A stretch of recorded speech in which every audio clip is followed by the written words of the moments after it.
Oi, gente, tudo bem? Vídeo novo aqui sobre a ptose. Depois de um bom tempo, né? Vim contar como que a Maria está nesses 2 anos de cirurgia. Vamos fazer 2 anos agora em outubro. Então já tá bem próximo dessa data. Gente, eu tô com uma colinha aqui das perguntas que mais fazem pra mim sobre a cirurgia de ptose.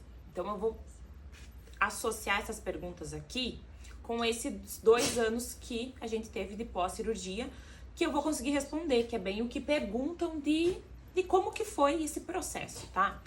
Então, a primeira coisa, se a Maria pisca, se ela consegue piscar e quanto tempo demorou para conseguir piscar. Então, o piscar da Maria voltou no pós-cirúrgico com 40 dias mais ou menos. A gente percebeu que deu uma baixadinha. Não era o piscar como a gente pisca, né? Bem piscado ali, não, tá? Era algo leve que a gente percebeu com uns 40 dias e aí depois foi evoluindo, tá? Então, com 40 dias. Hoje ela pisca normalmente, tá? Normal, a piscada dela. Não tem diferença entre os olhos, porque o caso da Maria é bilateral, então ela operou os dois. Normalmente, crianças que têm opera só um olho, que tem a ptose só em um olho, pode ter essa diferença no piscar logo depois da cirurgia, mas que normalmente engrena depois, tá? Se a Maria usa algum colírio no dia a dia dela, precisou ficar utilizando o colírio. Não, tá? Eu não vou lembrar o certo quanto tempo, mas foi meses utilizando as pomadas específicas. No início, são a cada 2 horas, intercalando 2 tipos de pomadas. No caso nosso, eram pomadas, não eram colírios, tá? Então, nós íamos intercalando, uma que era para lubrificar, uma era antibiótica, e assim a gente foi trocando, tá? Depois do tempo ali específico que o médico nos passou, não precisou mais de colírio. A Maria sempre vai, que é uma outra pergunta que me pedem bastante, que é se ela tem alguma alteração na visão. Não, a Maria não tem nenhuma alteração na visão, por isso que a cirurgia foi feita cedo, né, para não ter nenhum dano, porque a ptose da Maria era severa, né, ela pegava a linha da pupila, então se nós demorássemos muito tempo para fazer, com certeza ia afetar a visão dela, ela já estaria utilizando óculos, né? Então, assim, nós vamos na oftalmo regularmente, faz agora um mês mais ou menos que a gente fez essa consulta, não tá com a visão afetada, e ela usa algum colírio só quando tá coçando muito o olho, mas não nada em relação à ptose, tá? Em relação à ptose, não. Outra pergunta que fazem, se a Maria dorme com o olho aberto. Isso, gente, é uma das principais perguntas de pais que ainda não operaram, que tem muito medo da cirurgia, é a questão se dorme com o olho aberto. Inclusive, em alguns vídeos eu mostrei isso, né, pra vocês.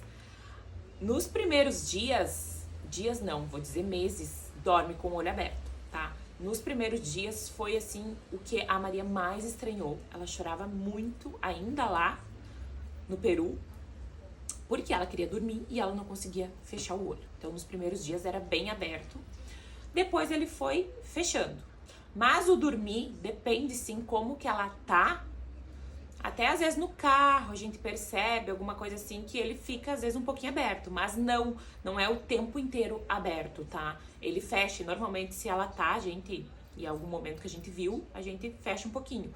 Por quê? Porque se também ficasse aberto, tem que continuar usando as pomadas lubrificantes para não ter o ressecamento ali. Por isso que a gente faz as consultas regularmente com o oftalmo para ver se não tem nenhum dano na córnea, nada, se está tudo ok. Então, às vezes ocorre sim de ter alguma frestinha, tá? Em relação à claridade, tá? O sol. A gente percebe sim que ela tem uma sensibilidade. Eu tenho essa sensibilidade, tá? Eu operei do grau, então para mim claridade é horrível. E ela tem, e provavelmente por conta da cirurgia pode ser, mas a gente vê que quando ela tá no sol, ela fecha mais um olho, fecha o outro, não fica aquela coisa confortável. Então também se foi muito difícil o pós-operatório. Eu sempre falo que a gente acaba esquecendo muita coisa, e que bom, né? Principalmente as fases ruins. Mas o pós-operatório não foi difícil como a gente esperava. Principalmente a questão dos tampões, que ela ficou um dia, foi super tranquilo.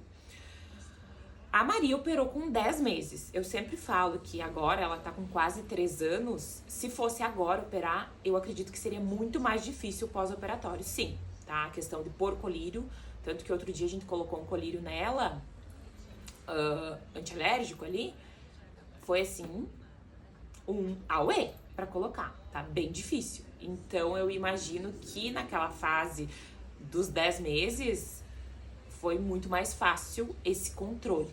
Então, questão de passar pomada era tranquilo, era cansativo. Por quê? Porque nós tínhamos o celular com vários despertador, que era a cada 2 horas acordando pra passar pomada. Depois de 1 mês foi diminuindo pouco, tipo, não vai passar, aumentando o intervalo, ia pra 3 horas, 4 horas. Então, nesta parte se torna bem cansativo, sim. E claro, a gente ficar controlando a criança, né? A Maria, bebê, não tinha aquela coisa de pôr a mão no olho, coçar alguma coisa ali. Isso não, tá? Mas não foi um pós-operatório que eu digo assim, horrível, difícil. Não, bem longe disso, tá? Tanto que a gente via a evolução dela, porque a Maria não engatinhava ainda, em 1 semana ela começou a engatinhar.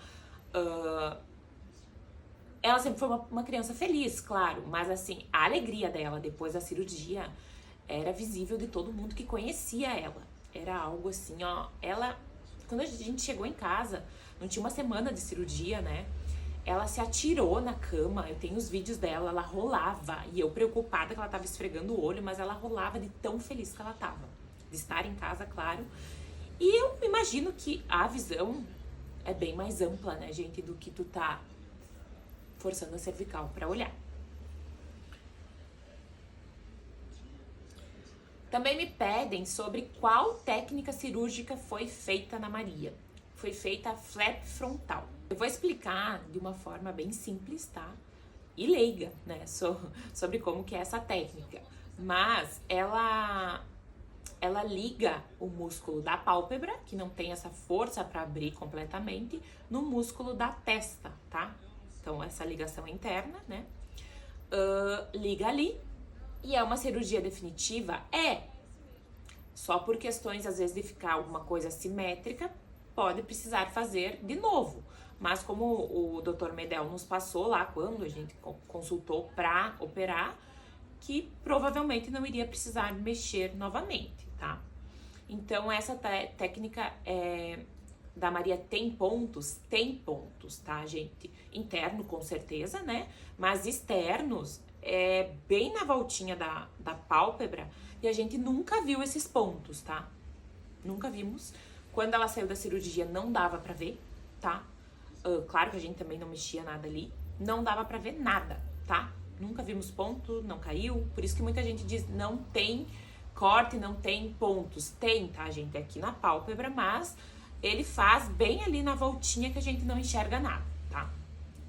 Pedem também se a gente percebe alguma diferença no olho dela. Gente, os pais de crianças que têm ptose é um processo de aceitação, né? Que a gente precisa ter. De que vai precisar de cirurgia, de que o filho tem esse diagnóstico, então vai ter todas as fases para chegar até uma fase de tranquilidade, de tu aceitar, de tu compreender, de tu entender. Então, assim, a gente precisa ter em mente que nunca será um olho perfeito. Como todo ser humano, né? Não tem um lado do rosto exatamente igual ao outro. Mas um olho de ptose, depois da cirurgia, ele não é um olho perfeito, tá? Então, da Maria, o que a gente percebe? Quando ela olha assim pra cima, a pálpebra fica mais, não é solta, mas ela é mais afastada, sabe? Do que a nossa, que é bem juntinha ali no olho. Então, nem se ela deitar assim, eu consigo ver bem, assim, tudo lá dentro, sabe? Tudo lá dentro? Não, mas a parte interna ali da pálpebra, dá pra ver bem. Essa parte ali da voltinha da cirurgia, tá? Do olho aqui. Quando a gente pisca, o nosso é liso, né? Não tem nada ali. O da Maria não fica liso, ele tem aquela voltinha permanente ali no olho, né? Então, sempre vai ter aquela volta, porque foi criada aquela voltinha no olho, que não tinha, né? Aquela preguinha, quando pisca ali, que faz. Então, mais ou menos isso que a gente observa, né? Nós pais, depois de uma cirurgia, a gente vai ver vários detalhes, né? Aqui e ali, nós percebemos a Maria que quando ela olhava para o lateral, assim, às vezes um olho ficava estranho. A gente pensou que era da cirurgia da ptose, não tem nada a ver, tá? A gente conversou com o oftalmo, não tem nada a ver com a ptose, então com a cirurgia, não é nada disso. É outra questão do olho mesmo, tá? Aqui dá uma puxadinha mais para um lado ali, que é só na lateralidade. E tem como resolver. Mas é isso, tá? Então nunca será um olho perfeito, tá? Claro que se tu... eu sempre falo que nunca deve, em nenhum ponto, né, comparar uma criança com a outra, um ser humano com o outro, cada um é único. Mas se você comparar um olho sem ptose com ptose, você vai ver diferenças, com certeza, né? E se a gente se arrependeu de ter feito nela tão pequena a cirurgia, se foi difícil, se a gente esperaria mais tempo pra fazer? Gente, não. Eu até, assim, se desse, eu teria feito antes, tá? Por questões de uma mudança na qualidade de vida da criança, tá? Inclusive, eu tenho vídeo no meu perfil que a gente não fez uma cirurgia num bebê por questão estética, o que muita gente pensa que é. Então, não é isso, tá? Não é questão estética. Foi uma cirurgia por questões que envolvia muito mais, afetar a visão, equilíbrio, tudo. Então, a Maria precisou, sim. E a gente esperou o ok do médico de quando dava para ser feita a cirurgia. E aí, como tinha toda a logística, né, de viajar, de saber a data que ele iria estar no Peru, então foi com 10 meses, né? Mas ele opera a partir dos 8 meses normalmente, tá? Então a gente consultou com ele com 3 meses, que foi muito cedo, mas, né, todo aquele turbilhão de informações, de desespero, eu optei por consultar bem cedo para escutar um especialista, uma referência, me dizer o que era, quanto que a gente esperava, como é que ia ser. E aí depois ele falou lá pelos 6 meses, 8 meses dela, consulta novamente pra daí a gente ver, né, da cirurgia tudo certo. Foi o que a gente fez. E aí, com 10 meses a gente operou. Essas são as perguntas que eu mais recebo lá nas minhas redes sociais referente à ptose. Mas se você tem alguma outra dúvida, pode deixar aqui nos comentários ou me chamar no privado em outras redes ali que eu sempre respondo, né, os pais. E encorajar vocês pais que vão passar por esse procedimento, né, por essa cirurgia, essa etapa. Então, confiem, muda a vida dos seus filhos, façam, forneçam isso para eles, né, essa possibilidade, e tem como tratar. Então, isso que a gente tem que se apegar, tá? E eu volto com mais informações sobre a ptose.